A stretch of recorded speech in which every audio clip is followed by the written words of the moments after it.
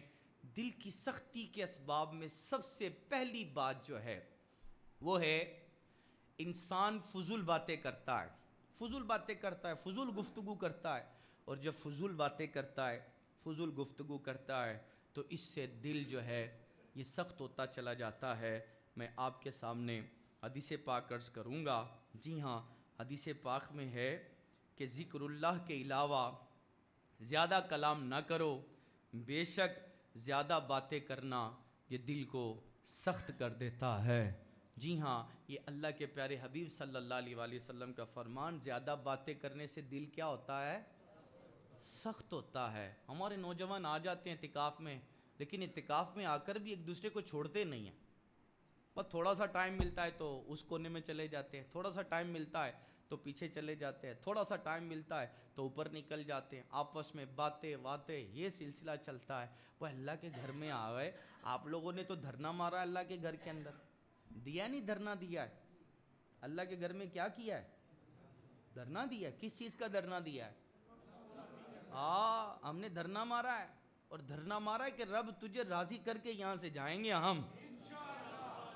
تو جسے رب کو راضی کرنا ہے اسے دل کو نرم رکھنا ہے. اور دل کو نرم رکھنا ہے، دل کی کیفیت بدلنی ہے تو پھر بھائی مدینے کا تالا ڈال لو. پھر کیا کرو؟ مدینے کا تالا ڈال لو. مدینے کا تالا ڈل جائے گا تو تمہاری کیفیت اور طبیعت بدل جائے گی. تو مدینے کا تالا جس کی زبان پہ چڑھ جائے گا وہ پھر اعتکاف کے دوران مسجد کے اندر دنیا کی باتیں نہیں کرے گا. جس کے دل کے اوپر، جس کے زبان کے اوپر مدینے کا تالا ڈل جائے گا وہ پھر اعتکاف کے اندر جو ہے دنیا کی باتیں نہیں کرے گا. تو سب سے پہلی بات جو ہے دل کی سختی کے اسباب کے اندر جو ہے وہ یہ ہے کہ بندہ فضول باتیں کرتا ہے. جی ہاں، فضول باتیں کرتا ہے تو اس سے کیا ہوتا ہے؟ دل سخت ہوتا ہے. دوسری بات، جو زیادہ ہنستا ہے تو زیادہ ہنسنے سے کیا ہوتا ہے؟ زیادہ ہنسنے سے دل مردہ ہوتا ہے. زیادہ ہنسنے سے دل مردہ ہوتا ہے. حدیث پاک کے اندر ہے زیادہ ہنسنا ان کثرت الضحک تمیت القلب، یعنی زیادہ ہنسنا دل کو مردہ کر دیتا ہے. تو میرے پیارے محترم اسلامی بھائیو، مسجد کے اندر ہمیں ہنسنا نہیں ہے. ہنسنا قبر کے اندر کیا لاتا ہے؟ اندھیرا لاتا ہے. اب اعتکاف میں ہے تو اندھیرا تو آتا ہے، ہنسنے سے زیادہ دل کیا ہوتا ہے؟ مردہ ہوتا ہے، دل سخت ہوتا ہے. اچھا، اس طرح تیسرا سبب اعتکاف میں ہمیں کم کھانا ہے کیونکہ زیادہ کھانے سے دل سخت ہوتا ہے. بار بار بندہ کھاتا رہتا ہے. افطاری کرتا ہے، افطاری کرنے کے بعد ہے پھر سورہ ملک ہے، پھر سورہ یاسین شریف ہے. اچھا، پھر کھانا ہے، کھانا کھانے کے بعد پھر تراویح کے بعد کوئی نہ کوئی چلتا رہتا ہے وہی سلسلہ. بھئی جتنا کھاؤ گے اتنا زیادہ کیا ہوگا؟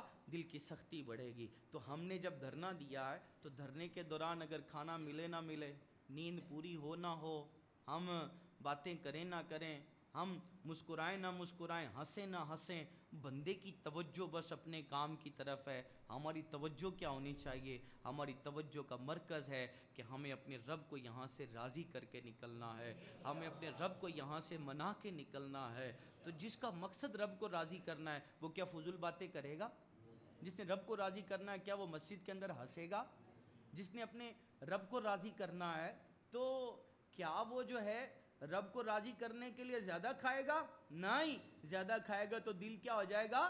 سخت ہو جائے گا. پھر تراویح آپ پر بھاری پڑ جائیں گی، تراویح نہیں پڑھی جائیں گی آپ کو. جی ہاں، ماہ رمضان کے اندر بندہ ایک سجدہ کرتا ہے تو ایک سجدے کے بدلے کتنی نیکیاں ملتی ہیں؟ 1500 نیکیاں ملتی ہیں. اور تراویح میں کتنے سجدے ہیں؟ 40 سجدے ہیں. 15 ضرب 40 کریں تو 60,000 بن جائیں گی نیکیاں. اور پھر جب سجدے کی فضیلت 60,000 نیکیاں تراویح میں ہے تو قیام کی فضیلت، رکوع کی فضیلت، تسبیحات کی فضیلت، تشہد کی فضیلت اور تلاوت قرآن سننے کی فضیلت، بھائی مسجد کی فضیلت، یہ سارے فضائل باقی رہیں گے جب سجدے کی فضیلت اتنی زیادہ ہے. اللہ کرے کہ ہم لوگ جو ہیں اعتکاف کے دوران جو ہے کم کھائیں، کم بولیں. اور میں نے کل شیخو پورہ کے اندر جو ہے اس تعلق سے ذہن بنانے کی کوشش کی تھی. مجھے تو بہت رسپانس ملا. میں تو ایسا اسکیجول مدینہ میں تو ان کو یعنی جب رہا تھا تقریباً رات کو بیان ہوا ہمارا، صلاۃ التسبیح پڑھی ہم نے، صلاۃ التسبیح کے بعد ہم نے اسکیجول طے کر لیا، ہم نے کرنا کیا، اتنے بجے سونا، اتنے بجے کھانا ہے، اتنے بجے پینا ہے، اتنے بجے قرآن پڑھنا ہے، پورا اسکیجول بنایا ان کا ہم نے۔ میرے کو تو تہجد کے بعد ہے، کھانا کھایا ہے، کھانا کھانے کے بعد میں نے ٹولیاں نہیں دیکھی مسجد کے اندر، فیضان مدینہ بہت بڑا ہے ہمارا، میں نے ٹولیاں نہیں دیکھی، کوئی ادھر بیٹھا ہو کوئی ادھر بیٹھا ہو، نہیں، کھانا کھاتی سارے کے سارے۔ میں نے بولا بھائی کھانا کھانے سے لے کر فجر کی جماعت تک آپ کے پاس وقت ہوتا ہے، آپ پورا پارہ روزانہ پڑھ سکتے ہیں، قرآن کی پورے پارے کی تلاوت کر سکتے ہیں، پورا قرآن کا پارہ پڑھ سکتے ہیں، ٹھیک ہے۔ اچھا اب آپ کو بھی چاہیے، آپ نے اعتکاف کے اندر بعض اسلامی آتے ہیں یار قرآن نہیں پڑھنے دیں، میں کہتا ہوں جتنا ہم قرآن پڑھنے کا ٹائم دیتے ہیں اتنا اور کون ٹائم دیتا ہے؟ میں بتاتا ہوں آپ کو قرآن پڑھنے کا ٹائم کون سا ہے۔ آپ نے کھانا کھانے سے پہلے تیار ہو جانا، فریش، تہجد پڑھ لی، تہجد پڑھنے کے بعد مناجات کرنے کے بعد کھانا کھاتے ہی بالکل اپنے منہ کو فریش کریں، صفائی کریں، برش کریں، مسواک کریں، جو بھی کرنا ہے سیدھے آ کر صفوں کے اندر بیٹھ کر جو قرآن کھول کر قرآن پڑھنا شروع کریں، آپ پورا پارہ تلاوت قرآن کر سکتے ہیں۔ اور دل پر جو گندگی چڑھ جاتی ہے نا، اس گندگی کو اتارنے کا ایک طریقہ جو ہے، یہ دل کی گندگی کا علاج ہے۔ تو دل کی گندگی کا علاج یہ ہے کہ بندہ کثرت سے قرآن پڑھے، تلاوت قرآن کرے، جو جتنی زیادہ تلاوت قرآن کرے گا اس کا دل اتنا ہی اجلا اجلا چمکدار ہوتا چلا جائے گا۔ بنائیں نا اپنا اسکیجول، پڑھ رہے ہیں پورا پارہ، بلکہ میں تو کہا 4 پارے بندہ آسانی سے پڑھ سکتا ہے۔ اب آپ کے اعتکاف کے نگران میرا خیال ہے شاہد بھائی ہیں، شاہد بھائی اعتکاف کے نگران، تو اب یہ اگر ان کا سکیجول اس طرح کا بن جائے، آپ کو کوئی مسئلہ تو نہیں اگر یہ کھانا کھانے سے فجر کی جماعت 4:40 پر ہے اور 4:13 پر آج میرا خیال ہے فجر کا سحری کا وقت ختم ہو گیا، فجر کا ٹائم شروع ہو گیا 14 پہ، اب دیکھیں 15 منٹ سے لے کر 40 تک ہمارے پاس تقریباً 25 منٹ پڑھتے ہیں، 25 منٹ بنتے ہیں، 25 منٹ آدھے گھنٹے میں تو میں اچھے تلفظ کے ساتھ پارہ ختم کر لیتا ہوں، آدھے گھنٹے کے اندر اچھے طریقے سے بندہ اسلو بھی پڑھے تو آدھے گھنٹے کے اندر بندہ جو ہے پورا پارہ ختم کر لیتا ہے۔ بہرحال ہم نے تو وہاں پر کل کی فجر کی جماعت 5 بجے کر دی ہے، بھائی اس لیے کہ پورا پارہ ختم کریں، ہم نے بولا 5 بجے فجر کریں گے، 5 بجے سے لے کر 5:15 بجے تک جماعت ہوگی، دعا ہوگی، اس کے بعد تفسیر کا حلقہ لگے گا، فیضان سنت کے 4 صفحات پڑھیں گے، شجرہ شریف پڑھیں گے، اشراق و چاش کا ٹائم ہو جائے گا، اشراق و چاش پڑھتے ہی وقفہ آرام ہے، اور وقفہ آرام 6:15 بجے سوئیں گے، 12:30 بجے تک سوتے رہیں گے، اور یوں ہم نے وہاں سیٹنگ کر دی، بس ٹھیک ہے ایک نشست یہ سوئے، اب پتہ نہیں آپ کا اسکیجول جو بنا سو بنا، تو جو بنا ہوگا وہ ظاہر ہے دعوت اسلامی کے اسکیجول کے مطابق ہی بنا ہوگا، یوں ہی ہے شاہد بھائی؟ رات کو بھی سوتے ہیں کوئی تھوڑی دیر، 1 گھنٹہ مل جاتا ہے الحمدللہ، تو رات کو 1 گھنٹہ مل جائے، صبح کو 7 گھنٹے مل جائیں تو مدینہ ہوتی رہے گی۔ 12:30 سے 1 بجے تک بھی سوئے تو میرا خیال ہے 6:15 سے 1 بجے تک چلتے تو کتنے گھنٹے ملتے ہیں؟ 7 گھنٹے ملتے ہیں، اللہ طول بندہ سوتا ہے، اور تلاوت قرآن۔ آپ کو قرآن کی فضیلت پر ایک حدیث پاک سناؤں؟ سنیں گے جی؟ دل آپ کا ایمان تازہ ہو جائے گا، یقین مانو ایمان تازہ ہو جائے گا۔ مجھے تو یہ حدیث پاک پڑھنے سنانے کے بعد قرآن سے اور محبت ہو گئی، یقین مانے دل اتنا ٹھنڈا ہوا ہے کہ قرآن جو ہے ماشاءاللہ الکریم جو ہے یہ انسان کو تنہا نہیں چھوڑے گا۔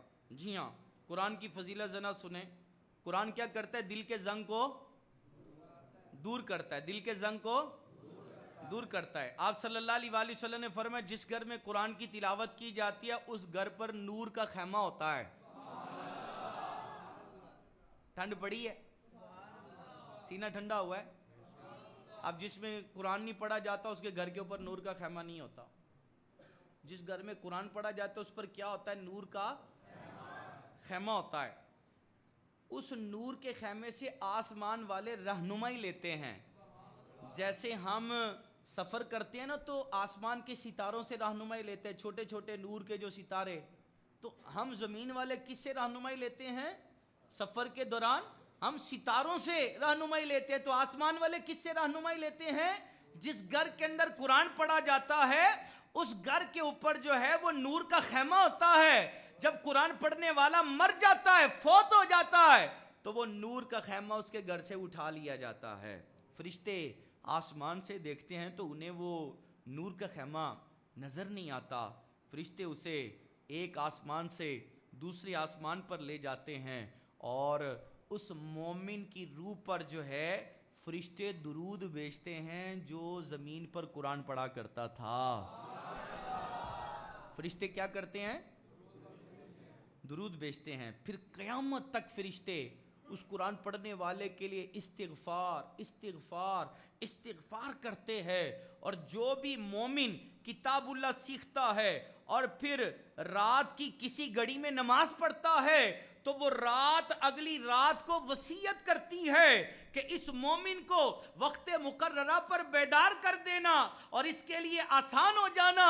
اور جب قرآن پڑھنے والا بندہ فوت ہو جاتا ہے تو اس کے گھر والے اس کے کفن کی تیاری میں مشغول ہوتے ہیں, جبکہ قرآن کریم انتہائی حسین صورت میں اس کے سرانے آ کر کھڑا ہو جاتا ہے. گھر والے کفن کی تیاری کر رہے ہیں, قرآن جو ہے اس بندے کے سرانے آ جاتا ہے اور خوبصورت شکل میں آ جاتا ہے. اللہ اکبر.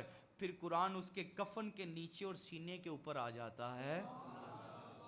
اس کے کفن کے نیچے قرآن, اس کے سینے پر قرآن. آگے چلیں, آپ کا ایمان تازہ ہو جائے گا. اور جب اسے قبر میں رکھ کر مٹی برابر کرتے ہیں, اس کے رشتہ دار چلے جاتے ہیں, دوست چلے جاتے ہیں, منکر نکیر آ کر اسے قبر میں بٹھاتے ہیں, اتنے میں قرآن مجید فرقان حمید جو ہے اس بندے اور فرشتوں کے درمیان رکاوٹ ڈال دیتا ہے.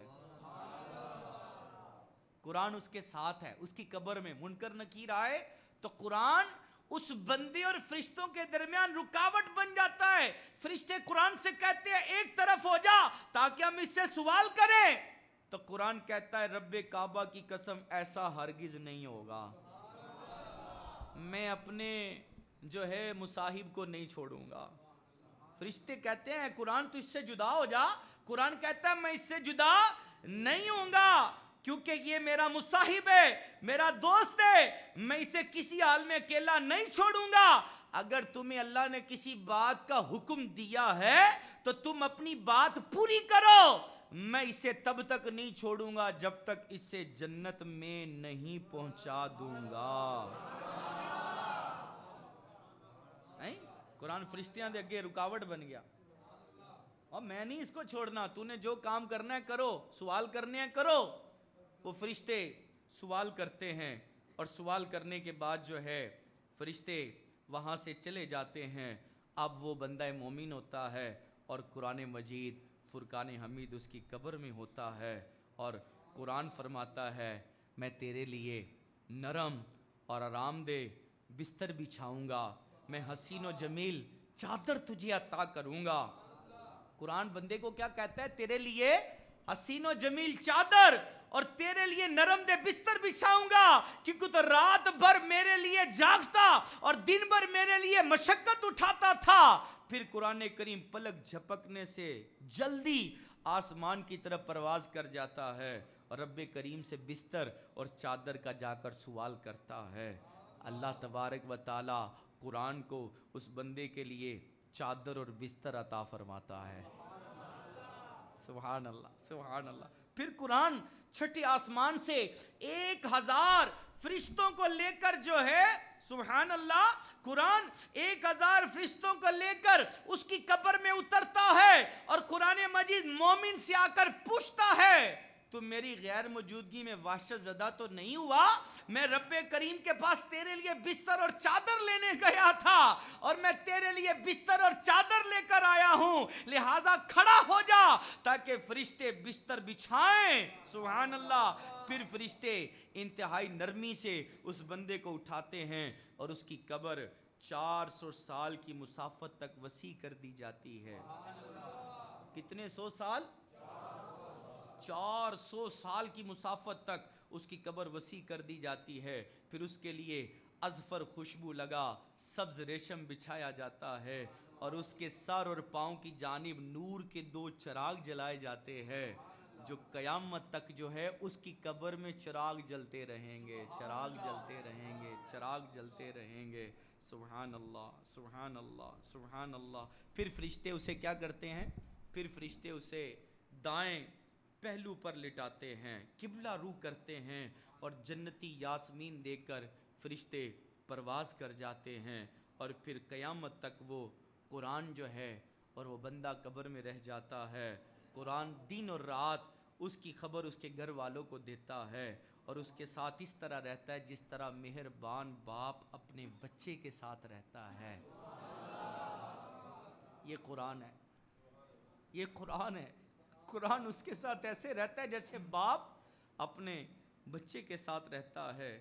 آؤ میرے پیارے محترم اسلامی بھائیوں، عاشقان رسول، قرآن جب جو ہے اس کی اولاد کو دیکھتا ہے تو اس کی اولاد اگر قرآن پڑھتی ہے تو وہ اس کو خوشخبری سناتا ہے، اور اگر اس کے پیچھے اس کی اولاد کوئی برا کام کرتی ہے تو قرآن اس کی اصلاح و بہتری کے لیے قبر میں دعا کرتا ہے۔ یا اللہ اس کی اولاد کو نیک کر دے، یا اللہ اس کی اولاد کو نیک کر دے۔ یہ حدیث پاک جب سے میں نے پڑھی اور سنی ہے نا، میں تو ایمان تازہ ہو گیا کہ یار ایک قرآن ہے، ماں پیچھے رہ جائے گی، باپ پیچھے رہ جائے گا، اور بھائی گھر والی پیچھے رہ جائے گی، بچے پیچھے رہ جائیں گے۔ قرآن جیسے ہی گھر والے کفن کی تیاری کر رہے ہوں گے خوبصورت شکل میں، اپنے پڑھنے والے کی قبر کے سرانے نہیں، اس کے گھر میں اس کے سرانے آ جائے گا۔ پھر جب وہ کفن بچھائیں گے تو قرآن اس کے کفن کے نیچے آ جائے گا، پھر قرآن اس کے سینے پر آ جائے گا۔ سبحان اللہ، سبحان اللہ، سبحان اللہ۔ قرآن قبر میں اس تک قیامت تک رہے گا، اور قیامت کے دن بھی جو ہے نامہ اعمال میں بیٹھ کر اس کی سفارش کر کے اس بندے کو داخل جنت کروائے گا۔ آؤ، دلوں کو زنگ لگ جاتا ہے، اس کا ایک نسخہ کیا ہے؟ قرآن پڑھنا ہے، تلاوت قرآن کرنا ہے۔ اعتکاف میں آئے ہیں، میں آپ سب کو مشورہ دوں گا کہ ایک ایک قرآن پاک تو سارے ختم کرنے کی نیت کر ہی لیں، یہاں پر پورا قرآن ختم کریں گے، پورا قرآن ختم کریں گے۔ کون کون نیت کرتا ہے؟ ٹائم میں بتا دیتا ہوں آپ کو، ایک تو ٹائم میں نے آپ کو دے دیا یہ والا، دوسرا ٹائم عرض کروں، شاید آپ کا عصر سے پہلے 4:15 وقفہ ہوتا ہے، 4 بجے، 4 بجے، 4:15، 4 بجے، 4 بجے۔ اب 4 بجے سے لے کر جماعت کتنے بجے؟ لو 5:15 ہے، سوا گھنٹہ آپ کے پاس ہے۔ سوا گھنٹے کے اندر کتنے پارے پڑھ سکتے ہیں؟ 2 پارے پڑھ سکتے ہیں۔ ہمت آپ نے کرنی ہے۔ نفس بڑا مکار ہے، نفس بڑا دھوکے باز ہے۔ یہ فجر کے بعد مجھے پتہ ہے میں آپ کے ساتھ لگا ہوا ہوں، قوم کچھ نہ کچھ جاگ رہی ہے، بلکہ کچھ نہ کچھ نہیں، ماشاءاللہ اکثر جاگ رہی ہے۔ جگانے والے تھوڑے سے ڈھیلے ہیں، باقی قوم ماشاءاللہ فریش بیٹھی ہوئی ہے، جاگ رہی قوم ماشاءاللہ۔ مدینہ مدینہ کیا پلایا ان کو، کیا کھلایا ان کو؟ کل تو میری قوم تو گر رہی تھی فجر کے بعد، لیکن آپ ماشاءاللہ الکریم میں جھاگ رہے ہیں، بڑی بات ہے۔ شاید لائٹیں زیادہ ہیں یہاں پر، ماحول اچھا ہے ماشاءاللہ، انوائرمنٹ اچھا ہے، تو کہکا نہیں لگانا، کہکا نہیں لگانا۔ مسجد میں کہکا لگائیں گے تو پہلے عرض کیا ہے یہ قبر میں اندھیرا لائے گا، تو ہمیں بچنا اس سے۔ تو باقی میرا تو دل خوش ہو گیا۔ اب میں تو چلنی مجبوری ہے، مجھے پتہ ہے کہ 57-58 منٹ پہ اشراق و چاشت ہے، تو میں اس لیے تھوڑا سا مجھے پتہ ہے موضوع کہاں سے کہاں لینا ہے۔ تو اب آپ کا ٹائم ہوگا اشراق و چاشت پڑھنے کا، اور نفس کیا کر رہا ہے؟ سستی دلا رہا ہے، تھکن کا کر رہا ہے، ٹانگیں درد ہو رہی ہیں، کمر درد ہو رہی ہے، آنکھیں بند ہو رہی ہیں۔ یہ نفس بڑا مکار ہے، بڑا دھوکے باز ہے، یہ شیطان کا بھی بڑا بھائی ہے۔ شیطان تو جکڑا ہوا ہے نا، سرکش شیاطین سارے جکڑے ہوئے ہیں۔ یہ نفس ہے نا، نفس اس سے بڑا ہے۔ شیطان چھوٹا ہے، یہ جو اندر بیٹھا نفس یہ اس سے بڑا ہے۔ شیطان نے آدم کو سجدہ نہیں کیا تھا، کون سی چیز تھی؟ کون سا دوسرا شیطان تھا؟ علماء فرماتے ہیں وہ اس کا نفس تھا جس نے اس کو شیطان کو سجدہ نہیں کرنے دیا تھا۔ اب نفس کیا کرے گا؟ کیونکہ یہ ٹائم اتنا برکتوں والا ہے، اتنا برکتوں والا ہے، اتنا برکتوں والا ہے۔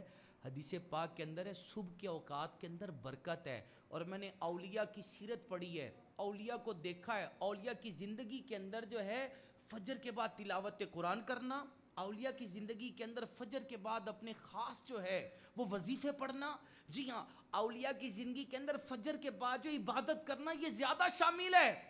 یہ فجر کے بعد خاص وظیفے کرا کرتے تھے. اور ہمیں نفس فجر کے بعد کیا کرتا ہے؟ سستی دلاتا ہے، بس گر جاؤ پڑ جاؤ. اور فضیلت میں عرض کر دیتا ہوں، اللہ کرے دل میں اتر جائے میری بات، اگر ہم اعتکاف میں ہیں تو ہمیں جہاں روزانہ تہجد مل رہی ہے نا، وہیں ہمیں خشوع کے ساتھ، خضوع کے ساتھ، ذوق کے ساتھ، شوق کے ساتھ جو ہے ہمیں اشراق بھی پڑھنی چاہیے، کیونکہ نفس سستی دلائے گا. اشراق کی نماز پڑھیں گے تو ایک مقبول حج کا بھی ثواب ملے گا، مقبول عمرے کا بھی ثواب ملے گا. اور نفس کب چاہے گا کہ یہ بندہ مقبول حج کا ثواب لے لے، مقبول عمرے کا ثواب لے لے؟ نفس اس وقت زیادہ سستی دلاتا ہے. اور دعوت اسلامی کے اعتکاف میں اشراق کے ساتھ ہے 2 رکعت نماز نفل چاش بھی پڑھائے جاتے ہیں. اور چاش کی فضیلت پتہ ہے کتنی پیاری ہے؟ سبحان اللہ. چاش کی فضیلت میں آتا ہے اگر بندے کے گناہ سمندر کی جھاگ کے برابر ہوں، جو چاش کی نماز پڑھتا ہے تو اس کے سمندر کی جھاگ کے برابر گناہ بھی اللہ پاک معاف فرما دیتا ہے. اور نفس کیسے سستی دلائے گا، کمزوری دلائے گا؟ اب بچے جیسے ہمارے، اب وہ ٹیک لگا کر تو گر رہے ہیں، تو اب یہ بچوں کو اگر یہ فضیلت پتہ چل جائے نہیں کہ بھائی اشراق کی نماز پڑھو، تو بولے بچوں کو پوچھے مدینے کس کس نے جانا ہے؟ چلو بھائی. عمرہ کس کس نے کرنا ہے؟ وہ سب نے کرنا ہے. حج کس کس نے کرنا ہے؟ وہ سب نے کرنا ہے. وہ پیسے لگتے ہیں 2.5 لاکھ 2 لاکھ 3 لاکھ لگتا ہے، پھر جا کر عمرہ ہوتا ہے 12 لاکھ میں گورنمنٹ حج کروا رہی کم و بیش، 16 لاکھ سے 18 لاکھ میں پرائیویٹ حج ہو رہا ہے. بھائی ماہ رمضان اور ماہ رمضان کے اندر مل جائے اشراق اور مل جائے چاش تو بندے اشراق کے 2 نفل پڑے گا، مقبول حج کا بھی ثواب ملے گا، مقبول عمرے کا بھی ثواب ملے گا. اور نفس سستی دلائے گا، لیکن ہم نے سست نہیں ہونا. یہ بدن ہمیں گرائے گا، ہم اسے گرنے نہیں دیں گے. انشاءاللہ روزانہ اشراق کے نوافل پڑھیں گے. آواز کم آ رہی ہے آپ لوگوں کے. روزانہ چاش کے نوافل پڑھیں گے اور روزانہ قرآن پڑھیں گے. اب میں ہو سکتا ہے آپ کو بتائے بغیر آؤں، آپ کے نگرانوں کو بتائے بغیر آؤں، میں آ جاؤں گا سحری کرتے کرتے آپ کو میں دیکھ لوں گا آ کر، کون باتیں کر رہا ہے، کون کھڑا ہے، کون کہاں کھڑا ہے اور کون قرآن پڑھ رہا ہے. میں تو آپ کو وقت دیکھ کر جا رہا ہوں. کھانا کھاتے ہی بالکل جدا ہو جائیں ایک دوسرے سے، بس دوستیاں گھر جا کر کریں گے. بھائی اللہ کے گھر کے اندر ہم کسی کو نہیں جانتے، بس ہماری نظر اللہ کی بارگاہ کی طرف لگی کہ مولا بس تجھے راضی کر کے جانا ہے، مولا تجھے راضی کر کے جانا ہے، مولا تجھے راضی کر کے جانا ہے، مولا تجھے راضی کر کے جانا ہے، مولا تجھے راضی کر کے جانا ہے. بس اللہ کو راضی کرنے کے لیے قرآن سے دوستی کر لیں، قرآن کو پکڑ لیں. 4:15 سے 4:40 آپ کی جماعت کا ٹائم ہے. آپ 25 منٹ قرآن پڑھیں اور پھر عصر سے پہلے میں نے عرض کیا ہے 4 بجے سے لے کر 5:15 بجے تک آپ کے پاس ٹائم ہے قرآن پڑھنے کا. اور تیسرا ٹائم کون سا ہے آپ کے پاس قرآن پڑھنے کا؟ ہماری قوم کیا کرتی ہے؟ کھانا کھا لیتی ہے اور کھانا کھا کر عشاء کے بعد جو پھر باتوں میں لگ جاتی ہے. حالانکہ یہ باتیں کرنے کا ٹائم نہیں ہوتا. میں نے جہاں پر دیکھا ہے باتیں زیادہ ہوتی ہیں، میں نے جہاں پر دیکھا ہے کہ گروپنگ ہوتی ہے، کونوں پہ کھڑے ہو جاتے ہیں، وہ سحری کرنے کے بعد اور افطاری کرنے کے بعد. افطاری کا کھانا کھائیں گے، بولے کوئی نہیں اب ریلیکس ہے. بھی ریلیکس نہیں ہے، ابھی ٹائم تھا ہمیں جو ہے کھانا کھا کر پھر پہلی صف میں آ کر قرآن پڑھنا تھا. یہ ٹائم ہے ہمارے پاس قرآن پڑھنے کا. یہ تو کوئی جدول نہیں ہے نا شاید اس کے دوران. تو کھانا کھانے کے بعد ہمیں عشاء کے اذان تک کوئی جدول نہیں ہے، عشاء کی جماعت تک کوئی جدول نہیں ہے. اور مجھے پتہ ہے 7:30 بجے آپ فارغ ہو جاتے ہوں گے کھانا وانا کھا کر، اور 8:15 بجے جماعت ہوگی. 8:30 ہے، لو اب 8:30 جماعت ہے، آپ 7:30 سے لے کر 8:30 تک گھنٹہ کیا کریں گے؟ افطاری کا ٹائم 6:31 ہے. ہو سکتا ہے یہاں پر 30 منٹ ہو، کل شیخو پورہ میں 31 منٹ پر تھی، تو یہاں پر 30 منٹ. 6:30 بجے اگر آپ کی ہوتی ہے، 6:45 بجے 6:40 تک آپ جو ہے مغرب پڑھ کر 6:50 تک مغرب پڑھ کر فارغ ہوتے ہیں. اس کے بعد سورہ ملک ہے، سورہ یاسین شریف ہے. اب بڑا بھی چلے جائیں گے تو 7:15 بجے تک چلے جائیں گے. 7:15 بجے کھانا کھانے جاتے ہیں تو 15 سے 20 منٹ لگتے ہیں، بندہ کھانا کھا کر فارغ ہو جاتا ہے. اب 7:30 سے لے کر آپ نے 8:30 بجے تک کیا کرنا ہے؟ قرآن پڑھنے کا ٹائم ہے ہمارے پاس. نیت کریں گے دل سے نیت کریں گے. اب کتنے ٹائم نکلیں قرآن پڑھنے کے؟ پہلا ٹائم کون سا نکلا ہے؟ 4:15 سے لے کر 4:40 تک. سنتیں پڑھنی ہیں 2، بھلے پہلے پڑھ لیں بعد میں پڑھ لیں، 2 سنتیں پڑھ کر قرآن پکڑ لیں. بعضوں کے موبائلوں کے اندر قرآن پاک ہے، اینڈرائڈ موبائل میں قرآن ہے. مدینہ بھائی کھولو بھائی، جہاں ٹائم ملے. اینڈرائڈ موبائل ہوتا ہے تو بندہ چلتے پھرتے بھی قرآن پڑھتا رہتا ہے، ادھر جاتا ہے تو قرآن پڑھ رہا ہے، ادھر آتا ہے تو قرآن پڑھ رہا ہے، تو چلتے چلتے بھی قرآن پڑھا جاتا ہے. اچھا پھر سیکنڈ ٹائم ہمارا عصر سے پہلے 4 بجے سے لے کر 5 بجے تک ہم 1 گھنٹہ پھر قرآن پڑھ سکتے ہیں. تھرڈ ٹائم 7:30 افطاری کرنے کے بعد جو ہے 7:30 سے لے کر 8:30 بجے تک پھر ہمارے پاس ٹائم ہے. بلکہ تراویح پڑھتے ہیں تو تراویح کے بعد پھر لیٹنا شروع کرتے ہیں، تراویح کے بعد پھر نفس سستی دلاتا ہے، اور تراویح میں بھی نفس سستی دلاتا ہے. اگر آپ لوگ اپنا معمول بنا لینا، تراویح پڑھنے کے بعد ہمیں کیا کرنا ہے؟ تراویح پڑھنے کے بعد ہمیں جو ہے درود پاک پڑھنا ہے. ہم لوگ 1000 مرتبہ درود پاک پڑھ لیں، 1200 مرتبہ درود پاک پڑھ لیں، 2000 مرتبہ درود پاک پڑھ لیں. کوئی نہ کوئی گول سیٹ کر لیں. گول سیٹ کریں گے تو انشاءاللہ الکریم ہے ہم اس گول کو چیز کر پائیں گے. اللہ تعالیٰ ہماری حاضری کو قبول فرمائے. دل کی سختی کے 3 اسباب کون سے ہیں؟ زیادہ بولنا، زیادہ ہنسنا اور زیادہ کھانا. اور دل کا زنگ دور کرنے کے 4 طریقوں کے اندر پہلا طریقہ کیا ہے؟ تلاوت ہے. دوسرا اللہ کا ذکر کرنا. دوسرا کیا؟ اللہ کا. تیسرا ہے موت کی یاد کرنا. تیسرا کیا ہے؟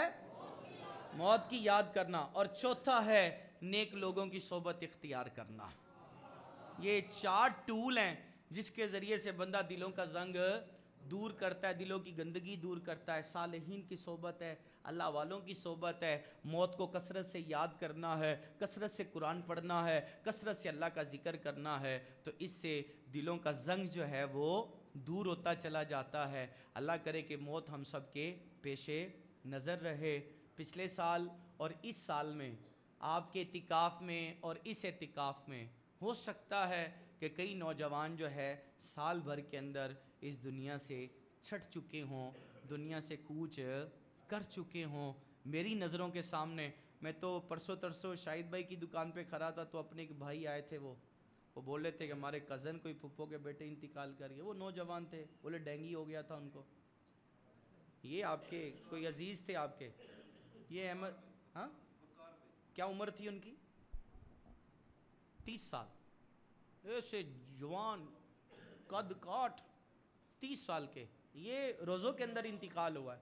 مجھے کھڑے تھے بتا رہے تھے کہ وہ ہمارے کزن کا انتقال ہو گیا. تو میں نے کہا میں تو جا رہا ہوں، کہیں شرک پور جا رہا تھا، کہیں جدول تھا میرا، میں نکل گیا. تو بتا رہے تھے کہ صبح 7-8 بجے یا 10 بجے جنازہ شاید کہیں ہے نا، اسی طرح بول رہے تھے. تو یہ نوجوان جا رہے ہیں. کوئی کیا ہے ڈینگی، یہ صرف بہانہ ہے. ڈینگی کیا ہے؟ بہانہ ہے. کرونا بہانہ ہے. بس نوجوانوں کو ہارٹ اٹیک ہو رہے، دل بند ہو رہے. میں کہا سب کچھ ہو رہا ہے. جان ٹھہری جانے والی جائے گی، روح تیری رگ رگ سے نکالی جائے گی، تجھ پہ ایک دن خاک ڈالی جائے گی. کر لے توبہ، رب کی رحمت ہے بڑی، قبر میں ورنہ سزا ہوگی کڑی. ایک دن مرنا ہے آخر موت ہے، کر لے جو کرنا ہے آخر. بارہا علمی تجھے سمجھا چکے، مان یا مت مان آخر موت ہے. تو پیارے بھائی موت ٹھہری آنے والی آئے گی، روح ہماری رگ رگ سے نکالی جائے گی. تو یہ جہاں میں ہے عبرت کے ہر سو نمونے، مگر تجھ کو اندھا کیا دنیا کی رنگ و بو نے. کبھی غور سے بھی دیکھا ہے تو نے؟ جو آباد تھے مکان وہ آج ہیں سونے، جگہ جی لگانے کی دنیا نہیں ہے. یہ عبرت کی جا ہے تماشا. ترکی کے 10 شہر چلے گئے نا، 20-30-40 منزلہ بلڈنگیں اور کنسٹرکشن کے ماہر ترکی والے. رب تبارک و تعالیٰ نے تھوڑا سا زمین کو ہلایا تو جو ہے 10 شہر، ہزاروں بلڈنگیں مسمار ہو گئیں، ہزاروں لوگ اس کے اندر دب گئے. بھائی جہاں میں ہے عبرت کے ہر سو نمونے. میں نے تو چند سیکنڈ کے اندر موت کو بھی دیکھا ہے میری آنکھوں کے سامنے. آپ نے بھی دیکھا ہوگا، بچہ گاڑی کے نیچے آیا، تھوڑی سی اس سے جھرجھری لی ہے اور علی اس کا دوست اس کو پکارا، علی آنکھیں کھولو آنکھیں کھولو. میری آنکھوں کے سامنے اس کی روح نکل رہی، تڑپ رہا تھا. تو چند سیکنڈ، 1 منٹ بھی نہیں لگا اس کو، بالکل رنگ پیلا پڑ گیا اور وہیں کا وہیں وہ ڈیڈ ہو گیا. میں کہتا ہوں بندے تو پھوپھا کرتا رہتا ہے، اپنی موت کو یاد کر، تیرے دل کی سختی جاتی رہے گی، اپنی موت کو یاد رکھ، تیرے دل کا زنگ اترتا رہے گا۔ ہم موت کو بھول جاتے ہیں، جبھی تو ہم لوگ گناہوں میں پڑ جاتے ہیں۔ ہم موت کو بھول جاتے ہیں، جبھی تو ہم لوگ جو ہیں فلموں کی طرف نکلتے ہیں، ڈراموں کی طرف نکلتے ہیں، موسیقیوں کی طرف نکلتے ہیں، لڑکیوں کی دوستی کی طرف نکلتے ہیں۔ اگر موت یاد ہو تو پھر بندہ ان گناہوں میں نہ پڑے۔ اللہ نہ کرے کسی کو گناہ کرتے کرتے موت آئے۔ آئیں سارے مل کر دعا کرتے ہیں، اللہ پاک ہم سب کو موت دے تو کہاں پر دے؟ مدینہ منورہ میں دے، اور سبز گنبد کے سائے میں دے، اور جلوائے مصطفیٰ میں دے۔ آمین بجاہ خاتم النبیین صلی اللہ تعالی علیہ وآلہ وسلم۔ جن کا وضو ہے وہ کھڑے